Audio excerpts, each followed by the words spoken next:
ठरलं तर मग या मालिकेच्या 15 मेच्या जबरदस्त भागामध्ये या सगळ्यामध्ये कुणी नाही पण रविराज प्रियाच्या पूर्णपणे विरोधात गेलेले आहेत आणि या सगळ्यामध्ये प्रियाने या वेळेला कितीही नाटकं करण्याचा जरी प्रयत्न केला तरी रविराजांनी तिच्यावरती विश्वास न दाखवता ठामपणे अर्जुनच्या बाजूने उभे राहिलेत।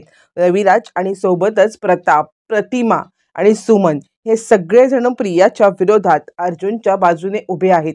यावेळेला प्रियाची कोणतीही कुरघोडी चाललेली नाही आहे आणि त्यामुळे सुभेदार आणि किल्लेदार या सगळ्या परिवारामध्ये प्रियाची इमेज पूर्ती डाऊन कशी झाले सगळं पाहू। इकडे घरी आता कल्पना म्हणत असते, अर्जुन काय झालंय, काही सिरियस झालंय का कोर्टामध्ये? यावरती अर्जुन म्हणतो, हो सिरियस झालेलं आहे, मी तुम्हाला सगळं सांगतो। असं म्हणत अर्जुन आता कोर्टामध्ये घडलेला सगळा प्रकार, सगळ्यात पहिला पॉइंट सांगतो, सीसीटीव्ही फुटेज। कोर्टामध्ये जे सीसीटीव्ही फुटेज दाखवलं त्याच्याबद्दल सांगितल्यावरती अर्जुन म्हणतो, म्हणजे आपली तन्वी ही आधीपासून साक्षीला भेटत होती, साक्षीने तिला पैसे दिले होते आणि हे त्या MK रोडवरच्या कॅफेमधल्या सीसीटीव्ही फुटेजमध्ये प्रूव्ह झालेलं आहे।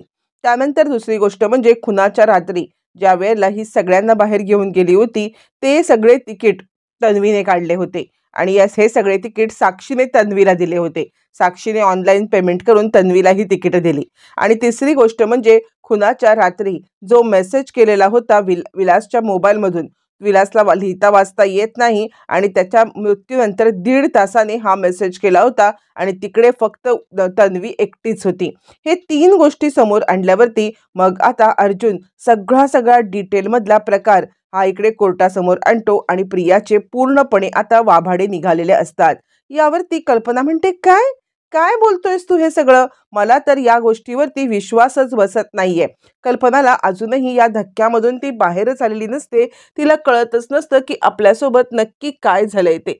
तोपर्यंत इकडे आता सुमन सांगत असते, तन्वी तू रडू नकोस, तू पाणी पी बरं। यावरती प्रिया आता नवीन नाटकं सुरू करते आणि ती सांगायला लागते, बाबा या सगळ्यामध्ये आता मला ना गरजच होती, त्यावेळेची परिस्थिती तशी होती म्हणून मी तिच्याकडून कर्ज घेतलं होतं। मी मान्य करते मी कर्ज घेतलं होतं, पण त्यानंतर ज्या वेळेला तुम्ही माझ्या आयुष्यात आलात, तुम्ही मला त्या कोर्ससाठी पैसे दिलेत, त्यावेळेला तिचं कर्ज मी फेडून टाकलं होतं।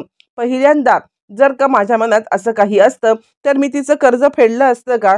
सांगा ना बाबा, खरंच मी तिचं कर्ज फेडलं होतं। तुमचा विश्वास आहे ना माझ्यावरती? यावरती मग आता इकडे सांगायला लागतो, रविराज अजिबात नाही, माझा तुझ्यावरती बिलकुल विश्वास नाहीये।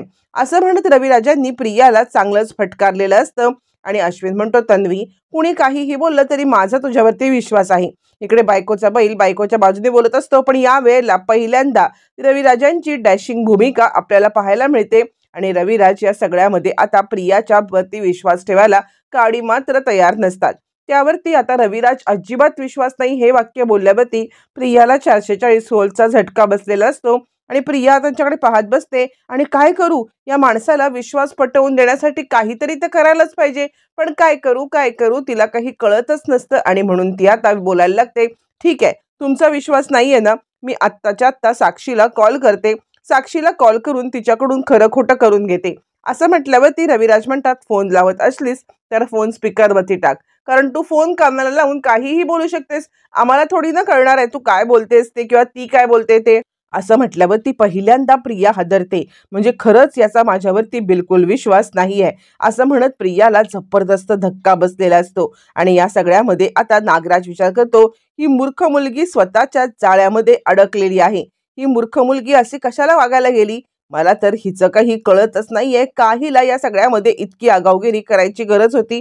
असं म्हटल्यावरती मग मात्र इकडे आता सांगायला लागतो लगेचच नागराज, तन्वी यावरती प्रिया म्हणते, हा लावते फोन मी। आता प्रियाकडे कोणताही पर्याय नसतो फोन लावण्याशिवाय, कारण स्वतःच्या या जाळ्यामध्ये ती पुरती अडकलेली असते आणि त्यानंतर मग ती फोन लावते।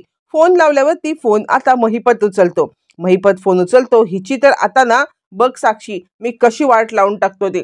साक्षी या ट्रॉमामधून अजूनही बाहेर आलेली नसते आणि त्यामुळे साक्षीला या सगळ्यामध्ये बोलण्याची इच्छाच नसते, म्हणून आता इकडे महिपत फोन उचलतो। महिपत ज्या वेळेला फोन उचलतो आता तो तिला चांगल्या शिव्या देणार, पण इकडे प्रिया आता फोन चालू करते आणि त्याच वेळेला ती आता पटकन पहिल्यांदा हे बोलते, साक्षी मी तन्वी बोलती आहे। तन्वी बोलते मी. तू माझा फोन नंबर डिलीट करून टाकला असशील ना, माझा नंबर तुझ्याकडे नसेल ना, आणि म्हणून म्हणून मी तुला आधीच सांगते, मी तन्वी बोलते. असं म्हटल्यावरती मग आता इकडे महिपत काहीतरी तिला शिव्या द्यायला कॉल करणारच असतो किंवा शिव्या देऊन तिला आता या सगळ्यामध्ये काही बोलणार असतो. पण त्याच वेळेला इकडे आता लगेचच तो विचार करतो, नाही नाही, काहीतरी गडबड आहे. म्हणजे ही जगासमोर जे नाव घ्यायचं आहे ना, ते नाव ज्या पद्धतीने सांगती आहे, त्यामुळे काहीतरी गडबड आहे. आणि त्यावरती मग आता इकडे प्रिया पटकन बोलून टाकते, खरं सांगू का, तर या सगळ्यामध्ये माझ्या बाबांना ना जे काही सत्य आहे ते तुझ्या तोंडून ऐकायचं आहे. बोल ना, बोल ना, तू मला सत्य सांग. तू जे पैसे मी परत दिले होते, काय होतं, हे सगळं सगळं सत्य आता तू माझ्या बाबांच्या समोर सांग. माझे बाबा सगळं ऐकतायत. असं म्हटल्यावरती मग मात्र आता इकडे महिपत विचार करतो, अच्छा, म्हणजे हा हिचा असा डाव आहे. तर सध्या तरी मला हिला काही बोलून चालणार नाहीये. ज्या वेळेला ती फोन करेल त्यावेळेला मी बघेन काय बोलायचं ते. आणि त्यावरती महिपत म्हणतो, हे बघ, इकडे ना माझी पोर एकदम ट्रॉमामध्ये आहे आणि साक्षी तुझ्याशी बोलण्याच्या अजिबात मूडमध्ये नाहीये. असं म्हटल्यावरती मग आता तो सांगतो, हो, पण तिने मला सांगितलंय. तिने मला सांगितलेलं आहे की तू तिचे पैसे दिले होतेस आणि ते पैसे तू फेडून टाकले होतेस आणि तुझा आणि तिचा त्यानंतर काही संबंध नाहीये. 1-2 वेळाच तुम्ही भेटला होतात, हे तिने मला सांगितलेलं आहे. असं म्हटल्यावरती मग आता महिपत फोन ठेवून देतो. फोन ठेवल्यावरती प्रिया म्हणते, बाबा बाबा बघितलंत ना, मी खरंच तिचे पैसे परत दिले होते. असं म्हटल्यावरती आता इकडे प्रिया रडायला लागते. तरी सुद्धा रविराज या सगळ्यामध्ये विश्वास ठेवायला तयार नसतात आणि काहीही झालं तरी प्रियाच्या नाटकांना ते भुलायला अजिबात तयार नसतात. पण त्याच वेळेला डॅशिंग आता हे करत अश्विन म्हणतो, तन्वी, तुझ्यावरती कोणीही विश्वास ठेवू दे अथवा न ठेवू दे, पण मी तुझ्या बाजूने ठामपणे उभा आहे. मला माहितीये की तू खरी आहेस, त्यामुळे मी तुझ्यावरती पूर्णपणे विश्वास ठेवणार आहे. त्यावरती नागराज म्हणतो, दादा, अरे आत्ता तिने फोन लावलाय ना, बघितलंस ना, प्रत्यक्षामध्ये महिपतनेच सांगितलंय ना. यावरती प्रिया म्हणते, जोपर्यंत माझ्या बाबांचा माझ्यावरती विश्वास बसत नाहीये तोपर्यंत मला न काहीही गोड लागणार नाही. असं म्हणत ती नाटकांवरती नाटकं सुरू करत असताना इकडे आता कल्पना सांगत असते, अर्जुन, अरे हे काय आहे? मला नाही वाटत की तन्वी या सगळ्यामध्ये इतकं आपल्याशी खोटं बोलू शकते. म्हणजे तन्वी असं काही करेल, मला खरंच विश्वास बसत नाहीये. यावरती आता इकडे अर्जुन सांगतो, तुला का तिच्यावरती विश्वास बसत नाहीये? ती खोट्यावरती खोटं, खोट्यावरती खोटं इतकं सगळं बोलत चाललेली आहे आणि तरी सुद्धा तुम्ही तिच्यावरती इतका विश्वास का ठेवता? मला खरंच काही कळत नाहीये. म्हणजे तुमच्या दोघांचं सुद्धा मला काही कळत नाहीये. यावरती प्रताप म्हणतो, अरे अरे, आम्हाला या सगळ्यामध्ये आता या सगळ्यावरती विश्वास ठेवणं खूप कठीणच जाते, कारण तन्वी, आपली तन्वी ही असं करू शकते. असं म्हटल्यावरती इकडे कल्पना खूपच पॅनिक होते. सायली तिला पटकन पाणी आणून देते. आई, तुम्ही पाणी प्या, तुम्ही स्वतःला त्रास करून घेऊ नका. यावरती अर्जुन म्हणतो, अगं, धडधडीत पुरावे आता आपल्या समोर आहेत आणि हे धडधडीत पुरावे आपल्या समोर असल्यामुळे मग मात्र या सगळ्यामध्ये अजूनही काय विश्वास ठेवायची किंवा अजूनही या सगळ्यामध्ये काय हे करण्याची गरज आहे? आणि इतकंच नाही तर कोर्टासमोर ती खोटारडी आहे, हे सगळे पुरावे येणारच आहेत. हे सगळे पुरावे एक एक करत तुम्हाला जरी पटले आणि नाही पटले तरी कोर्टासमोर येणार आणि सत्य जे काही आहे ना, ते सगळं कोर्टासमोर येणार आहे. तुमच्या डोळ्यावरती तिच्या प्रेमाची, आंधळ्या प्रेमाची जी काही पट्टी बांधली ना, ती सगळी उघडली जाणार आहे. इतके पुरावे समोर असून सुद्धा तुम्हाला पटतच नाहीये का की तिने हे सगळं नाटक केलेलं आहे ते? असं म्हणत अर्जुन खूपच चिडतो आणि चिडलेला अर्जुन या सगळ्यामध्ये रागारागात आपल्या रूममध्ये जायला निघतो. प्रताप म्हणतो, अरे असं काय करतोयस? आम्हाला खरंच या सगळ्यामध्ये आता विश्वासच बसत नाहीये की आमच्या समोर हे करणारी तन्वी असं काही करू शकते. अर्जुन म्हणतो, आता यापुढे यापुढे अजून गोष्टी प्रॉब्लेमॅटिक होणार आहेत. कोर्टासमोर जे काही सत्य आता येणार आहे ना, ते सत्य तर अजून भयानक असणार आहे आणि त्यावेळेला खरी तन्वी काय आहे हा चेहरा तुमच्या सगळ्यांच्या समोर येईल ना, त्यावेळेला खऱ्या अर्थाने तुम्हाला धक्का बसेल. असं म्हणत आता इकडे अर्जुन सगळ्यांना चांगलं सुनावतो आणि तडक आपल्या रूममध्ये निघून जातो. सायली विचार करायला लागते, एकतर ह्या प्रियाचा खूप मोठा खोटारडेपणा सगळ्यांच्या समोर आल्यामुळे आधीच सगळेजण चिडलेले आहेत आणि त्यात अर्जुन सर रागावून गेलेत, त्यामुळे आता आई आणि बाबा हे अजूनच दुःखी झालेले आहेत. असा विचार करत आता इकडे सायली बिचारी सगळ्यांना समजवण्याचा प्रयत्न करत असते. बरं, हे सगळं चालू असताना मग आता सायली विचार करते, अर्जुन सर सुद्धा खूप रागावलेत, त्यांना सुद्धा शांत करणं गरजेचं आहे. मग आता इकडे सायली अर्जुनच्या रूममध्ये येते. रूममध्ये आल्यावरती ती आता दार लावून घेते. हे बघा, तुम्ही स्वतःला त्रास करून घेऊ नका, सगळं काही व्यवस्थित होईल. अर्जुन म्हणतो, काय होईल व्यवस्थित? आत्ता हिच्याबद्दलचे इतके पुरावे मी खाली सांगितले तरी सुद्धा खाली तिच्यावरती कोणीही विश्वास ठेवायला तयारच नाहीये. किंवा ती असं काही करेल यावरती विश्वासच नाहीये कुणाचा. यावरती सायली आता विषय बदलण्यासाठी मग मात्र आता ती काहीही बोलत नाही आणि ती सांगायला लागते, खरं सांगू का, तर कोर्टामध्ये ज्या वेळेला तुम्ही असे तडफदारपणे बोलता तेव्हा मला तुमचं इतकं कौतुक वाटतं म्हणून सांगू. म्हणजे खरं सांगायचं तर या सगळ्यामध्ये तुम्ही आता म्हणजे कोर्टामध्ये ज्या वेळेला बोलायला लागतं ना असे तडफदारपणे, तेव्हा घरामध्ये पूर्णाजीला बोलणारा ब्युटिफुल हा जो असतो ना अर्जुन सुभेदार एकदम खोडकर, किंवा मला स्वयंपाकामध्ये लुडबुड करणारा माझा नवरा, जो घरामध्ये खूप सारा पसारा करून ठेवतो आणि या सगळ्यामध्ये जो पसारा आवरताना मला नाकी नऊ येतो, पण माझा नवरा मला मदत करण्याच्या नावाखाली असा पसारा करतो, माझी वेणी घालून देतो, हा माझा प्रामाणिक प्रेमळ नवरा हा कोर्टामध्ये गायबच होऊन जातो. मला कोर्टामध्ये कळतच नाही की हा माझा नवरा कुठे गेलाय. म्हणजे त्यावेळेला मला दिसतो तो म्हणजे एक तडफदार आत्मविश्वास असलेला अर्जुन सुभेदार वकील, आणि त्यावेळेला माझा नवरा तिकडे नसतो, तर त्यावेळेला तडफदार अर्जुन सुभेदार तिकडे असतो. यावरती आता अर्जुन म्हणायला लागतो, अरे बापरे, आज माझी तारीफ का इतकी, इतकं माझ्यावरती प्रेम का उतू चाललंय किंवा माझा इतकं कौतुक का चाललंय. यावरती सायली सांगते, कारण माझा नवरा आहेच तसा कौतुक करण्यासारखा.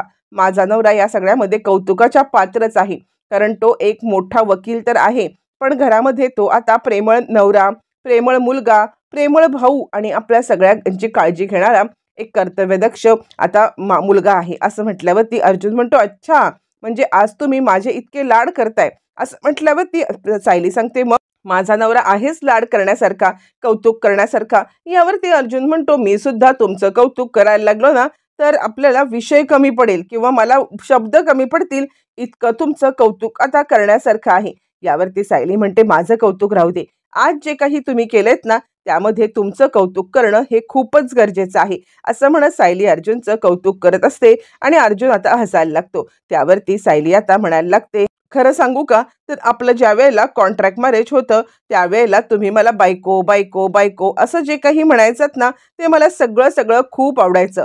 पण आत्ता आपलं हे झाल्यापासून तुम्ही मला बायको म्हणून हाकच म्हणत नाही. यावरती अर्जुन आता म्हणायला लागतो, ज्याप्रमाणे आपलं कॉन्ट्रॅक्ट मॅरेज संपल्यावरती कॉन्ट्रॅक्ट वाईफची आता क्यूट वाईफ जशी झालेली आहे ना, त्याचप्रमाणे आता इकडे ताबडतोब आता थोड्याच दिवसामध्ये तुम्ही आता बायको सुद्धा माझी व्हाल. यावरती सायलीची बायको व्हायला वेळ नाही लागणार. सायली म्हणते, खरंच तुम्ही मला बायको म्हणून हाक मारणार. यावरती अर्जुन म्हणतो, हो बायको. असं म्हटल्यावर ती सायली इतकी खुश होते आणि छोट्या छोट्या गोष्टीमध्ये आनंद शोधत ती आता अर्जुनला आनंद देण्याचा प्रयत्न करत असते, जेणेकरून त्याच्या जे काही मनामध्ये आता विचार चाललेत किंवा खाली जे काही घडलं त्यामुळे या सगळ्यामध्ये जो काही त्रास अर्जुनला झालेला असतो तो त्रास तिला या सगळ्यामध्ये आता मिटवून टाकायचा असतो. आणि ती अर्जुनकडे पाहून हसायला लागते आणि बायको बायको असं म्हटल्यावरती ती खूपच खुश होते. अर्जुन तिला आपल्याजवळ घेतो आणि अर्जुनच्या डोक्यामध्ये हेच चालू असतं की मम्मा आणि डॅडा हे दोघं भोळे आहेत, त्यांच्या भोळेपणाचा ही आता फायदा घेत आहे, हा त्याच्या डोक्यामध्ये फिक्स असतं आणि त्याचमुळे तो या सगळ्यामध्ये आता थोडासा डिस्टर्ब असतो. पण सायलीने त्याचा मूड पूर्णपणे बदलून टाकलेला असतो. इकडे तोपर्यंत प्रिया आता नाटकं काही थांबत नसतात. बाबा, आत्ता तर मी फोन सुद्धा लावलेला आहे, आत्ता तरी तुमचा माझ्यावरती विश्वास आहे ना, सांगा ना बाबा, तुम्ही माझ्यावरती आता विश्वास ठेवू शकता ना. असं म्हटल्यावरती मग आता इकडे रविराज म्हणत असतात, नाही, मी कोणताही विश्वास ठेवणार नाहीये. जो काही कोर्टामध्ये माझ्यासमोर आता सत्य आलेलं आहे ना त्यानंतर मी कोणावरतीही विश्वास ठेवणार नाही. असं म्हणत रविराज ठामपणे असतात आणि तोपर्यंत अश्विन सांगत असतो, तन्वी चल आपण घरी जाऊया. आपण घरी जाऊन या सगळ्यामध्ये आता घरचे सगळे वाट पाहत असतील. असं म्हटल्यावरती मग मात्र या सगळ्यामध्ये प्रिया सांगते, नाही अश्विन, जोपर्यंत माझे बाबा मला सांगत नाहीयेत ना की या प्रकरणामध्ये त्यांनी आता माझ्यावरती विश्वास ठेवलाय किंवा त्यांनी मला आता माफ केलंय किंवा त्यांचा माझ्यावरती विश्वास आहे, हे जोपर्यंत त्यांच्या तोंडून ऐकत नाही ना तोपर्यंत मी इथून कुठेही जाणार नाही. पण रविराज या वेळेला अजिबात काहीही ऐकायला तयार नसतात आणि ते कोणत्याही गोष्टीला भुलायला तयार नसतात. आणि त्यामुळे मग आता इकडे प्रियाला प्रतिमा सांगायला लागते, हे बघ तन्वी, तुझे बाबा आहेत ना हे खूप मोठे वकील आहेत आणि त्यामुळे ते कोणत्याही गोष्टीवरती असा सहजासहजी विश्वास ठेवतील, विश्वास ठेवणारच नाहीत याची मला खात्री आहे. पण मी तुला एक गोष्ट सांगू का, तू या सगळ्यामध्ये आता त्यांना वेळ दे, त्यांना चौफेर विचार करू दे. चौफेर विचार करून या सगळ्यामध्ये ते ज्या वेळेला स्वतः ठरवतील काही गोष्टी आणि त्याच वेळेला ते या सगळ्यामध्ये निर्णय घेतील. अश्विन सांगायला लागतो, रविराज काका तू घे वेळ तुझा, पण तन्वी जे काही बोलते ना त्यावरती माझा ठामपणे विश्वास आहे. या सगळ्यामध्ये काहीही झालं तरी मी तन्वीवरती पूर्णपणे विश्वास ठेवू इच्छितो. तन्वी चल आपण घरी जाऊया. यावरती सुमन म्हणते हो तन्वी, अगं रविराज भाऊजी एक नामचित वकील आहेत आणि या वकिलांना असं सहजासहजी कोणतीही गोष्ट पटेल का? त्यामुळे त्यांना त्यांचा वेळ दे, त्यांना वेळ घेऊ दे, त्यांना या सगळ्यामध्ये त्यांचा वेळ घेऊन त्यांना जे काही ठरवायचं ठरवू दे. तू उगाचच या सगळ्यामध्ये लुडबुड करू नकोस. आणि प्रतिमा सांगते हो, त्यांची वेळ त्यांना घेऊ दे आणि ते कोणत्याही गोष्टीवरती स्वतःहून असा विश्वास ठेवत नाहीत. ते प्रत्येक गोष्टीची शहानिशा करतात आणि शहानिशा करून मगच ते निर्णय घेतील. त्यामुळे उगाचच तू त्यांच्यावरती फोर्स करू नको. प्रतिमाने सुद्धा आता रविराजांना त्यांचा विचार करायला वेळ दिलेला होता आणि त्यावेळेला ती सांगते प्रत्येक वेळेला जेव्हा तुझ्याबद्दलची गोष्ट आम्हाला समजते ना तेव्हा आम्हाला धक्का बसतो, आम्हाला खूप मोठा धक्का बसतो. त्यावरती रविराज सांगायला लागतात हे झालं तर झालं, पण खुनाच्या रात्री तू तिच्याकडून तिकीट सुद्धा काढून घेतले होतेस. यावरती प्रियाची नाटकं सुरू होतात. बाबा, ज्या वेळेला प्रत्येक गोष्टीसाठी आपल्याला झगडावं लागतं, आई तुला काय कळणार, प्रत्येक गोष्टीसाठी मी झगडत होते. मला पाणीपुरी खायची, काही गोष्टी घ्यायची तरी सुद्धा पैसे लागतात. त्यावेळेला आपल्याला कळतं की प्रत्येक पैशाची काय किंमत आहे. आणि मी बाबांना कसं सांगणार होते की मी म्हणजे खरंच मी तन्वीसोबत म्हणजे प्रिया सांगायला लागते खरंच मी साक्षीसोबत इतकी क्लोज नव्हते. एक दोन वेळा आम्ही भेटलो होतो आणि त्यानंतर इतकं सांगण्यासारखं खरंच काही नव्हतं, म्हणून मी काहीही सांगितलेलं नव्हतं. बाबा तुम्ही माझ्यावरती विश्वास ठेवा ना. का तुम्ही विश्वास ठेवत नाहीयेत? मी म्हणजे तिकीटं घेतल्याची गोष्ट नाही सांगितली, कारण या सगळ्यामध्ये आता ते काही सांगण्यासारखी गोष्टच नव्हती. या गोष्टीची लाज वाटावी ते मी का तुम्हाला फुशारक्या मारत सांगेन? म्हणजे खरं सांगायचं तर या गोष्टीची मला लाज वाटायची. मी अनाथ आश्रमामध्ये होते आणि एक एक पैशासाठी मोहताब होते. ही गोष्ट नंतर तुम्हाला सांगून तुम्हाला का त्रास देऊ, म्हणून मी हे सगळं केलंय. अश्विन म्हणतो तन्वी चल आता आपण घरी जाऊया. असं म्हटल्यावरती मग आता प्रिया सांगते नाही, मी ना या सगळ्यामध्ये अजिबात घरी येणार नाहीये.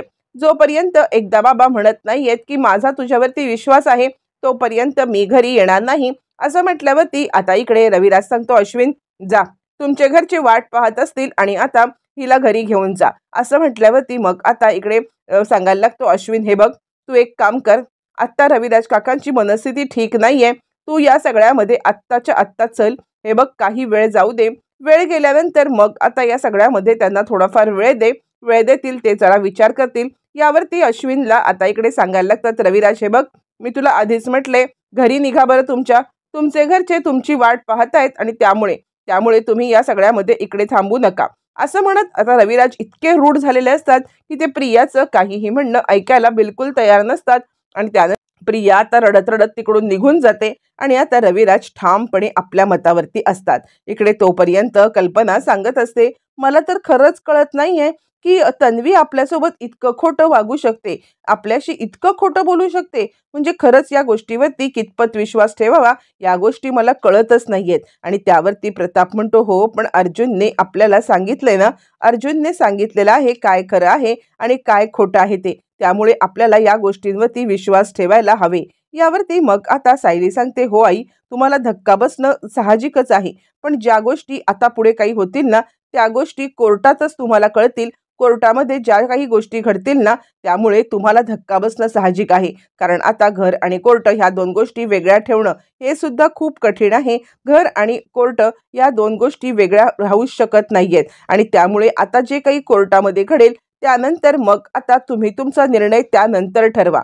जे काही असेल ना तो निर्णय कोर्टामध्ये घडणाऱ्या गोष्टींवरून मग तुम्ही तुमची मतं करा. असं म्हणत मग आता सायली इकडे समजावून सांगत असताना मग तोपर्यंत त्यांचा सगळ्यांचा मूड चांगला व्हावा यासाठी सायलीने काही गोडधोड केलेलं असतं. प्रिया तिकडे येते आणि ते उधळून लावते, तुम्ही या सगळ्यामध्ये मला कोर्टामध्ये मानहानी करून माझ्यावरती मानहानी करून तुम्ही आता इकडे सेलिब्रेट करताय.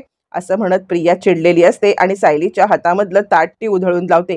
त्यावरती मग आता इकडे प्रताप चिडतो, तन्वी काय आहे हे सगळं? यावरती ती प्रतापला सुद्धा उलटसुलट उत्तर द्यायला लागते आणि त्यावरती मग आता इकडे सगळ्यांना धक्का बसतो. आत्तापर्यंत प्रिया असं काही वागू शकत नाही असं वाटणारी कल्पनाला सुद्धा आता प्रियाचा खूप राग येतो. आणि त्याच वेळेला इकडे आता अर्जुन सांगायला लागतो काही नाही, कोर्टामध्ये सगळं तुझं बिंग फुटलंय ना त्यामुळे आता ही चिडचिड इथे येऊन करते आहे. असं म्हणत आता इकडे अर्जुनने या सगळ्यामध्ये आता खुलासा केलेला असतो आणि प्रियाची चांगलीच भांडेफोड झालेली असते.